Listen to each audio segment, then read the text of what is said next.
थे, हमने तो कांग्रेस पार्टी का जो है काम करना था। लेकिन अगर कहते हैं हमारे को उंगल मार मार के हमारे को खराब करने की कोशिश करी जाएगी तो भैया फिर क्या करें, फिर तो मजबूरन जो है उठना पड़ेगा ना। अगर पार्टी हुड्डा साहब को सीएम कैंडिडेट घोषित कर ले तो क्या रहेगा, आप पार्टी के साथ रहेंगे? मैंने आपको ये कहा है कि कांग्रेस पार्टी का जो नेतृत्व जो भी चाहेगा हम उसके साथ।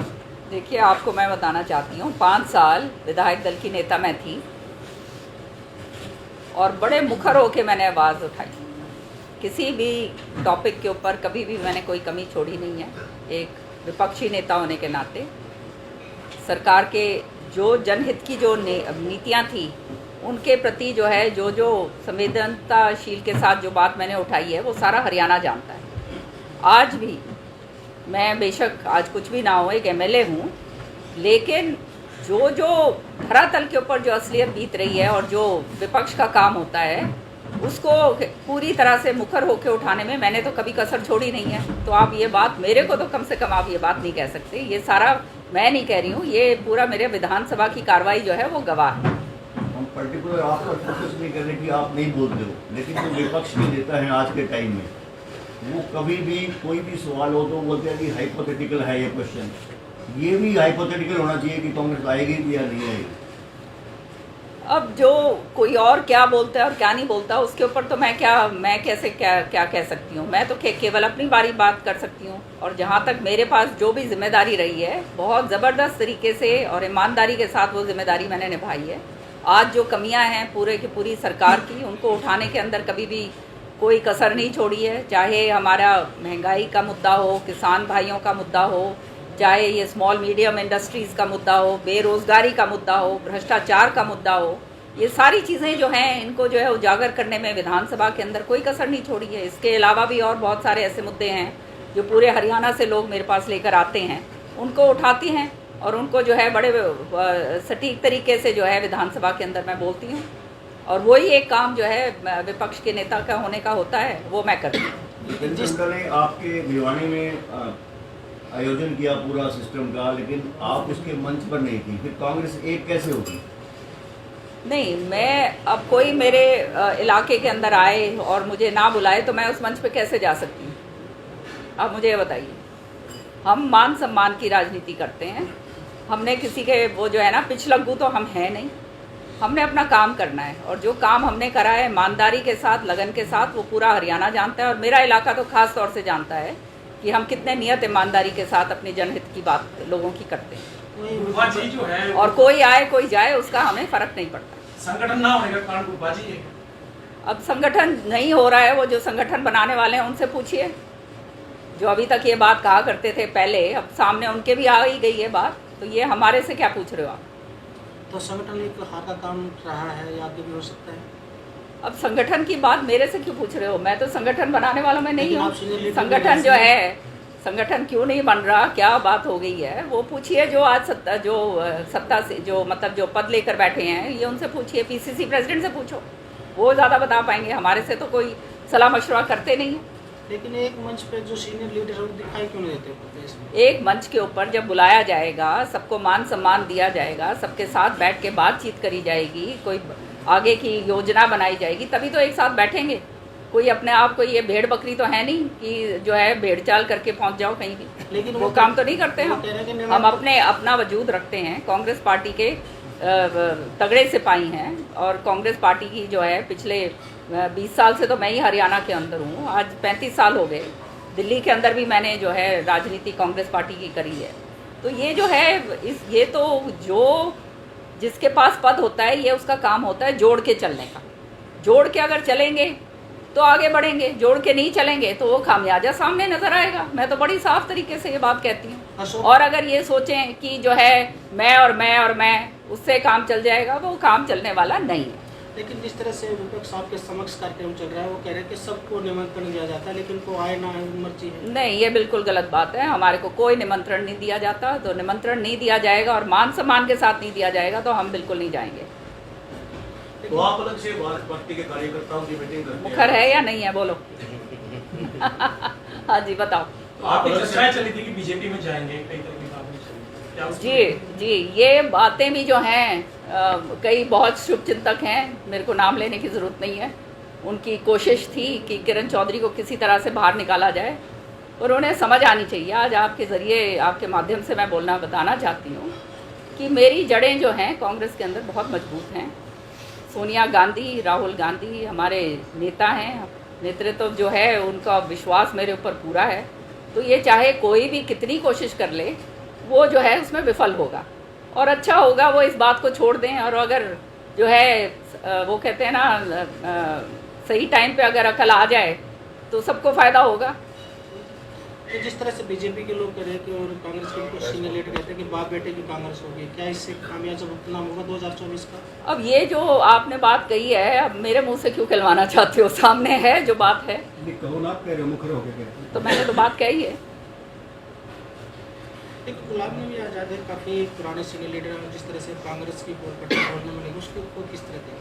बहुत गलत है, क्योंकि कांग्रेस के अंदर उनको क्या नहीं मिला? सब कुछ मान सम्मान पूरी तरह से उनको मिला। कांग्रेस ने उनको क्या नहीं दिया? कौन से पदों तक नहीं पहुंचाया? जो भी आज वो हैं वो कांग्रेस पार्टी के कारण है। अब जो है वो कहीं और चले गए हैं, तो वो जाने, उनका काम जाने। इस तरह के लोग तो बहुत हैं हमारी पार्टी के अंदर।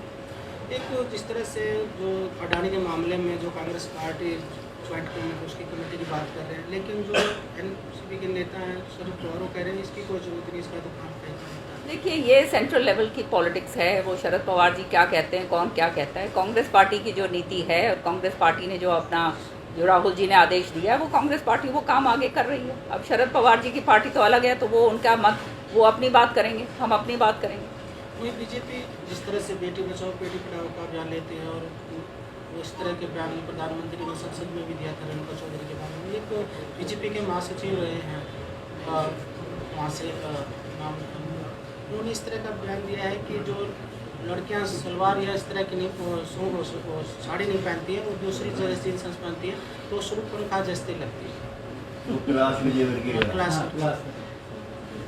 मैं तो एक बात जानती हूँ, जो महिलाओं का सम्मान करना नहीं जानते, वो हिंदू संस्कृति को अच्छी तरह से नहीं जानते। हिंदू संस्कृति के अंदर महिलाओं का सम्मान सबसे ऊंचा होता है। माँ बेटियों का घर में सबसे ज़्यादा सम्मान होता है ये। और इस तरह से अगर महिलाओं के बारे में कोई भी इस तरह की टिप्पणी करी जाए, तो वो दर्शाता है कि कितनी उनकी संस्कृति है, किस तरह सा जो है वो अपने धर्म के अंदर विश्वास रखते हैं। वही जिस तरह से अब बेमौसमी बारिश हुई है और ओलावृष्टि प्रदेश में बिल्कुल जो किसान खेती बर्बाद हो गई है। अभी एक हफ्ते से भी ज़्यादा समय हो गया, मंडियों में किसान का जो गेहूँ वो भी नहीं खरीदा जा रहा, सरसों भी नहीं, किसान को दोहरी मार पड़ी है। बिल्कुल, इसमें कोई शक की बात नहीं है। विधानसभा में इस बात को मैंने एक बार ही नहीं, बार बार उठाया, और हर सीज़न के अंदर मैंने उठाया है। सबसे पहली बात तो ये है कि किसानों का जो है आंदोलन, इतना ज़बरदस्त आंदोलन हुआ, 1 साल से ऊपर जो है वो आंदोलन चला। उनको वो विश्वास दिलाया गया कि जो है एमएसपी जो है वैधिक रूप से उनको दी जाएगी, लेकिन वो एमएसपी अभी तक जो है उसके ऊपर कोई कार्रवाई नहीं करी गई है। जो C2 फार्मूला और स्वामीनाथन रिपोर्ट की बात है। अब जो है जिस तरह से ओलावृष्टि हुई है, पाला पड़ा है, पाले का आपको मैं बता देती हूँ कि आपदा के अंदर पहले पाला शब्द इंक्लूडेड नहीं था, उसको वो शामिल नहीं था कि पाले से जो फसल बर्बाद होती थी उसको पैसा नहीं मिला करता था। श्रुति चौधरी जो तत्कालीन जो MP थी भिवानी महेंद्रगढ़ क्षेत्र से, उनके उस समय पर पाला बहुत ज़बरदस्त पड़ा उस तरफ अहीरवाल में, नारनौल महेंद्रगढ़ में।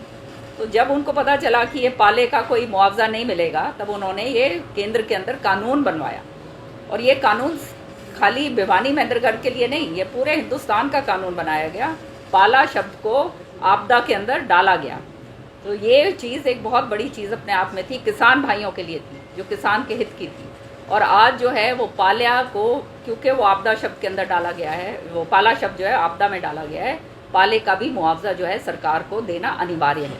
अब दूसरी बात यहाँ आती है कि आज के दिन ये जो मौजूदा सरकार है, इन्होंने ये बात कही थी कि 2022 तक किसान की आमदनी जो है वो दुगनी कर देंगे। लेकिन दुगनी करने की तो बात छोड़िए, आज किसान जो है, जो धरती पुत्र है, वो बिल्कुल ज़मीन के ऊपर, तली के ऊपर उसको लगा दिया है। उसकी 3-4 फसलें जो हैं अभी आपने देखा है लगातार ख़राब हुई हैं। पहले कपास की फसल ख़राब हुई, उसका मुआवजा जो है ये का तुका थोड़ा बहुत दिया होगा, अब वो भी इतना शोर मचाने के बाद विधानसभा में वो भी पूरा नहीं आया। उसके बाद बाजरे का जो हाल हुआ, बाजरा पूरी तरह से पिटा, उसका जो है 2350 जो है उसका MSP था, वो एमएसपी पे नहीं बिका। कहते हैं कि हम एमएसपी के ऊपर सारी लेते हैं, खरीद कर रहे हैं। वो बिका 1600-1700 रुपए जो है प्रति क्विंटल बिका। फिर अपनी पीठ थपथपाते हैं भवंतर योजना पे। भवंतर योजना से भी उसकी भरपाई नहीं करी गई, तो किसान तो वहाँ भी पिटा। अब जो है सारा का सारा टमाटर ख़त्म हो गया, सारी मूंग ख़त्म हो गई, सारी सरसों ख़त्म हो गई, सारा जो है गेहूं जो है अभी ओलावृष्टि से और बारिश से ये सारा ख़त्म हो गया। और अभी कहा कि 15,000 रुपये प्रति एकड़ जो है ये मुआवजा देंगे।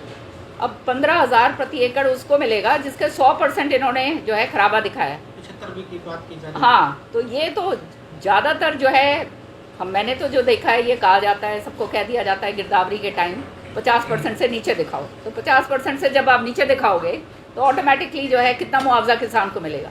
आज उसकी लागत इतनी हो गई है, बड़ा अपना पीठ थपथपा के जो हैं ये इनके जो मंत्री हैं ये कृषि मंत्री, वो ये कहते हैं कि हम जो है यूरिया खाद उपलब्ध करवाते हैं पूरा समय पर। सच्चाई ये है कि जब बिजाई का सीज़न आता है तो उस समय जो है यूरिया जो है मिलती नहीं है। कतारों के अंदर लाइन लगती है, ये जो है डंडे बरसाने पड़ते हैं, खानों के अंदर से जो है यूरिया खाद और ये डीएपी की खाद जो है वो दी जाती है। किसान को जब यूरिया का एक कट्टा देते हैं तो कट्टे के साथ साथ जो है कीटनाशक दवाई या कुछ और जिंक वुंक की है वो ऐसा कुछ ज़बरदस्ती जबरन पकड़ाया जाता है। केसीसी कार्ड कहते हैं कि केसीसी कार्ड जो है वो आपका अनिवार्य नहीं है, ये आपकी स्वेच्छा से आप कर सकते हो। लेकिन केसीसी कार्ड जिसका नहीं है उसके साथ जो है जो होता है वो आपको वो आदमी बता देगा धरातल के ऊपर क्या हो रहा है। तो ये सारी चीज़ें जो हैं, लागत इतनी बढ़ गई है, महंगाई इतनी हो गई है, डीजल पेट्रोल इतना हो गया है कि किसान अब जाए कहाँ। उसकी जो है बीज इतना महंगा है, सारा कुछ इतना महंगा हो गया है और उसकी लागत जैसे मैंने कहा डबल से भी ट्रिपल हो गई है और उसको मिल कुछ नहीं रहा है।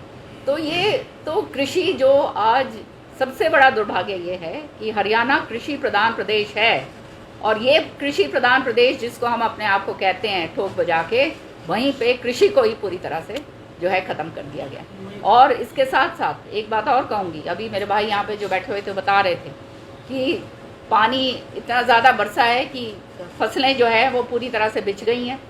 अब वो जो है फसलें बिछने के बाद वो उससे जो वो मैनुअल से उसको निकालना पड़ेगा। मैनुअल का मतलब जो है आपको वो देनी पड़ेगी, ये जो है मजदूरी देनी पड़ेगी। मजदूरी इतनी ज़्यादा देनी पड़ेगी, किसान के पास कुछ रहा नहीं है। आड़ती जो हैं उनको लुटेरा कहा जाता है, जो चोली दामन का साथ होता है किसान के साथ आड़तियों का, उनको लुटेरा बोल दिया जाता है। किसानों को आतंकी कहा जाता है। तो जब इस तरह की बातें, जब सरकार के अंदर बैठे हुए मंत्री इस तरह की जो है गैर जिम्मेवारी वाली बात करेंगे और वो भी कृषि मंत्री करेंगे, तो फिर रह क्या गया। और सारा सामने सारी बात है। आज आप देखिए बेरोजगारी का आलम है। जब हम विधानसभा में ये बात उठाते हैं तो कहते हैं ये सारे जो आप आंकड़े पेश कर रहे हो सब गलत हैं। इतना सारा ये प्रॉपर्टी आईडी और पता नहीं कितनी सारे पोर्टल खोल दिए हैं। आप मुझे खुद अपने दिल पे हाथ लगा के बैठाओ, बताओ ये पोर्टल जितने खोले हैं ये गले का फांस बन गया या नहीं बन गया। टेक्नोलॉजी अच्छा होता है, टेक्नोलॉजी करो, टेक्नोलॉजी से आगे आदमी बढ़े, लेकिन टेक्नोलॉजी जब तक धरातल पे काम नहीं करेगी वो टेक्नोलॉजी जो है गले का फांस बन जाएगी। आज जो है आधार कार्ड को आप पैन कार्ड के साथ जोड़ रहे हो, पोर्टल आपके बंद पड़े रहते हैं। इतने सारे पोर्टल आपने खोल दिए हैं। ये डाटा कलेक्शन किस लिए करा जा रहा है? काम तो पहले भी हुआ करते थे। पहले कहा जाता था 410 रुपए का जब सिलेंडर था उस समय ये कहा हाय तौबा मचा दी थी, इतना महंगा हो गया, इतना महंगा हो गया। आज जो है वही सिलेंडर, गैस का सिलेंडर, वो 1100 से ऊपर हो रहा है, 1150। अब आप मुझे ये बताइए ना, ये सारी चीजें 10 साल के अंदर आप देखते आ रहे हो, हुआ क्या है? तो जनता जो है त्रस्त है या नहीं है, ये तो आप खुद भी जानते हैं। आपके हर एक की जेब के ऊपर कटुरघात हुआ। वही भिवानी में जो मुख्यमंत्री ने प्रवास किया अगर मैं तोशाम का दौरा करूंगा तो किरण चौधरी तोशाम छोड़कर भाग जाएंगे। हाँ कहा है उन्होंने। आप क्या कहना चाहेंगे? मैंने तो पहले ही बात कह दी है। देखो, हरियाणा के मुख्यमंत्री हैं इसलिए मैं उनकी इज्जत करती हूँ क्योंकि वो उस पद पे आसीन है और मेरे को भगाने वाला मेरी जनता है। जनता ने अगर ये सोचा कि मैं इस लायक नहीं हूँ तो मेरे को वोट नहीं देंगे, अपने आराम से घर बैठूंगी। वोट देंगे, मान सम्मान आज तक इतना दिया है, तो मैंने हमेशा ईमानदारी और क्या कहते हैं नियत से जो है अपने लोगों का काम करा है और पूरे हरियाणा की लोगों की आवाज़ में उठाती हूँ। तो ये जनता पे निर्भर है। जनता अगर सोचेगी कि ये किसी लायक नहीं है तो घर बिठा देगी, अपने आराम से बैठेंगे भैया। कोई चिंता की बात थोड़ा है, कोई लोभ लालच नहीं है मुझे राजनीति में। मैं यहाँ पर राजनीति के अंदर चौधरी बंसीलाल जी का नाम, सुरेंद्र सिंह जी का नाम उसी तरह से उनका कायम रहे, उनका नाक जो है मेरे कार्यकर्ताओं का नाक कभी नीचा ना हो, ईमानदारी के साथ वो अपना सिर उठाकर काम कर सकें, इस नियत से काम करते हैं। और इसलिए मुझे किसी का भय नहीं है। को बहुत लोग कोशिश करते हैं मुझे घेरने घारने की, पर जो है जब ऊपर वाला साथ हो तो फिर किस बात की परवाह। वैसे भी दर्द आप कांग्रेस में दो तरह की आवाज उठने लगी है। हाँ, प्रदेश कांग्रेस में जब भी कार्यक्रम होते हैं दो तरह की आवाज उठने लगी है। कभी तो कहते हैं कि पूर्व मुख्यमंत्री भूपेंद्र सिंह हुड्डा दोबारा से मुख्यमंत्री बनेंगे, कभी कहते हैं कि दीपेंद्र सिंह हुड्डा मुख्यमंत्री हो गया। देखो आज एक बात मैं आपको स्पष्ट बता के जा रही हूँ, ये कांग्रेस पार्टी है, किसी की बपोती नहीं है, समझ रहे हो, नंबर 1। नंबर 2, जो मुख्यमंत्री बनता है वो हाई कमांड तय करता है।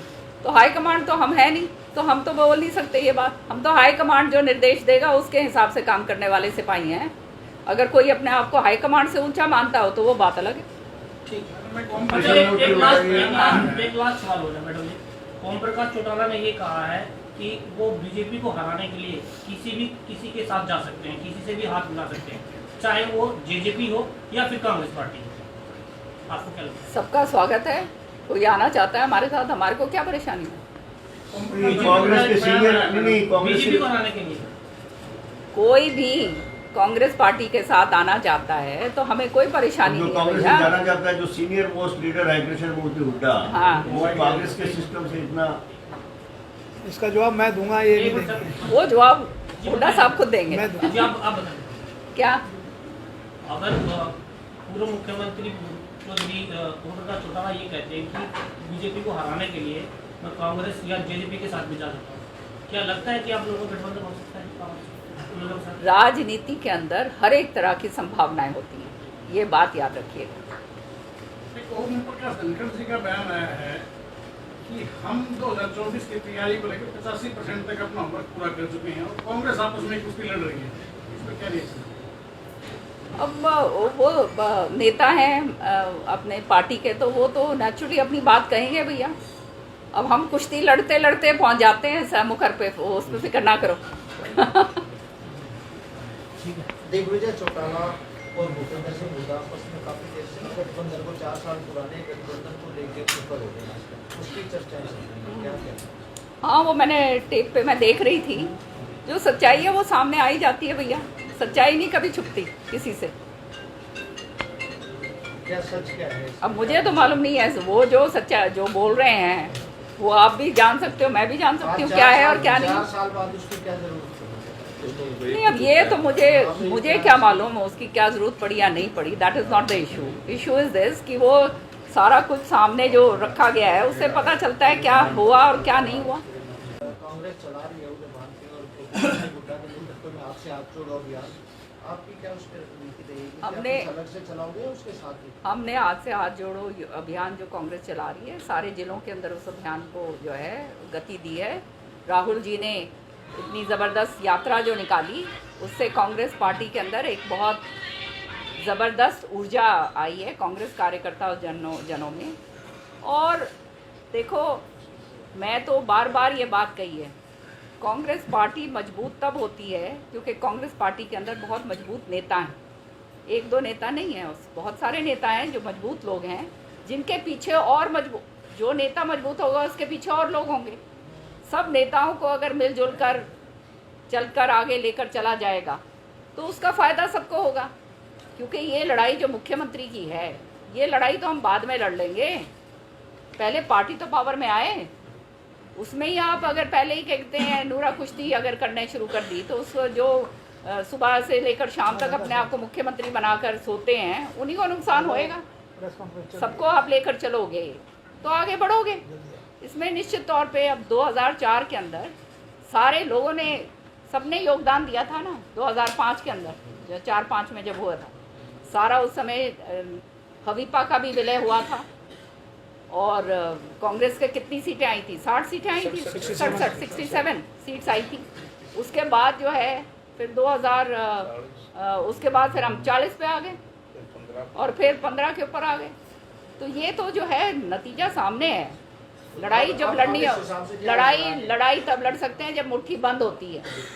अगर मुट्ठी खोल कर और यूँ सोचो कि इसके उसको परे लगा दो, उसको परे लगा दो, इसके न्योता घाल के आओ, उसके न्योता घाल के आओ, तो भाई न्योता घालने वाले जो हैं वो उनने न्यू बता दूं कि न्योता हमने भी घालना आता है।